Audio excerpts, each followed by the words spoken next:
What if the death of the most beloved god wasn't an accident at all, but the first move in a cosmic betrayal? The tale begins with Baldr, the radiant son of Odin and Frigg, plagued by nightmares of his own demise. In desperation, Frigg roams the 9 worlds and extracts an oath from every creature and element not to harm her son. Believing him invulnerable, the gods turn his invincibility into a game, hurling axes and spears at Baldr to watch them harmlessly bounce away. Loki, resentful of Baldr's perfection, learns that a humble sprig of mistletoe was not bound by Frigg's oath. He fashions the mistletoe into a dart and places it in the hands of Hermóðr, Baldr's blind brother. Guiding his arm with false encouragement, the slender missile pierces Baldr's heart, and the god falls lifeless. As shock radiates through Asgard, silence descends. Even the gods are powerless against death. Frigg's wail shatters the stillness, and she begs anyone brave enough to descend into the realm of the dead and bargain for her son's return. This death is no mere tragedy. According to the seeress Odin consulted earlier, Baldr's death foreshadows the twilight of the gods themselves. When the light of the world dims, who will volunteer to ride into death itself? Frigg's plea echoes through Asgard, and the gods avert their eyes. Only Hermóðr, sometimes called the Army Bold and counted among Odin's sons, steps forward. He's not the thunderous Thor or the cunning Loki. He is a lesser-known god whose power lies in unwavering loyalty. Odin entrusts Sleipnir to him, his own 8-legged steed that can carry its rider across the boundaries of worlds. As Baldr's body is set on a funeral pyre aboard the ship Hringhorni and pushed into the sea, Hermóðr mounts Sleipnir. Draupnir, Odin's magic armoring, is placed on Baldr's corpse as a parting gift, but hopes now rest on a perilous errand. With a final look at the grieving gods, Hermóðr urges Sleipnir forward. Their task is unprecedented: ride to Helheim, the cold realm of the dead, and convince its ruler to release a soul.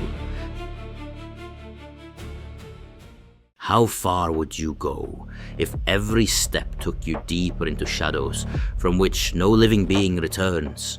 Descending the trunk of Yggdrasil, the cosmic world tree, Hermóðr and Sleipnir race through a deep, lightless valley. For 9 days and 9 nights they press on, crossing rivers born from the primordial spring Hvergelmir, the cool Svol, the defiant Guntra, the bubbling Fimbulthul, the fearsome Slid, the storming Hrid, Silg, Ilg, and broad Vid, until the river Leipt flashes past like lightning.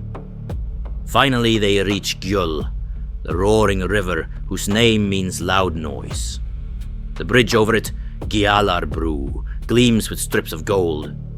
Here stands Móðguðr, furious battle, the giantess who guards the bridge. She challenges the traveller, remarking that the bridge creaks more under him than it did beneath the weight of battalions of the dead. Hermóðr declares himself a son of Odin, on a mission to retrieve his brother, and the Guardian, herself fond of Baldr, allows him to pass. Her directions reveal that he is only halfway to Hel's Hall. The rest of the path leads even further downward. With renewed determination, Hermóðr rides on until walls loom out of the gloom. Iron gates bar the entrance to Hel's Hall, El Judnir. But he will not be turned back. He spurs Sleipnir, and the 8-legged horse leaps the gates in a single bound. What would you say to the one who rules over the silence of the grave? Inside Hel's Hall, the air hangs thick with despair. Hosts of silent dead turn their gaze toward the living visitor. Hermóðr stands before Hel, daughter of Loki, whose appearance is half living woman and half rotting corpse. He recounts the god's grief and pleads for Baldr's return. Moved yet cautious, Hel declares that she doubts everyone mourns Baldr. She proposes a test. If every creature in all 9 worlds, living and dead, will weep for Baldr, she will allow him to return. If even one refuses, he will remain in Helheim forever. Hel is stern but not heartless. Her condition reflects the Norse belief that bonds of affection extend beyond death. Yet obligation must be proven. Baldr, radiant even in death, steps forward with his wife Nanna beside him. He presses the golden armoring Draupnir into Hermóðr's hand as a token for Odin, while Nanna gives gifts for Frigg and Fula. Their resignation underscores a poignant reality. The dead cannot free themselves. With these mementos, Hermóðr mounts Sleipnir once more and gallops back toward the land of the living. When a single tear can tip the scales of fate, who would refuse to cry? Hermóðr reports Hel's terms and Asgard mobilizes. Messengers traverse the 9 worlds. Gods, humans, giants, dwarves, animals, stones, and even metals are asked to weep. The elements oblige: iron, stone, earth, trees, animals, birds, illnesses, poison plants and snakes all shed tears. In the cosmic imagination, things that cannot physically cry weep when covered with frost and then thaw, a powerful metaphor for universal grief. As hope rises, the messengers encounter a giantess named Hawk, sitting in a cave. When asked to weep for Baldr, she replies coldly that he never did her any good in life or death, and that Hel should keep what she has. No pleading or bribery sways her. The gods suspect that Hawk is Loki in disguise, sabotaging their efforts out of malice. By refusing a single tear, he condemns Baldr to remain in the underworld. The test fails.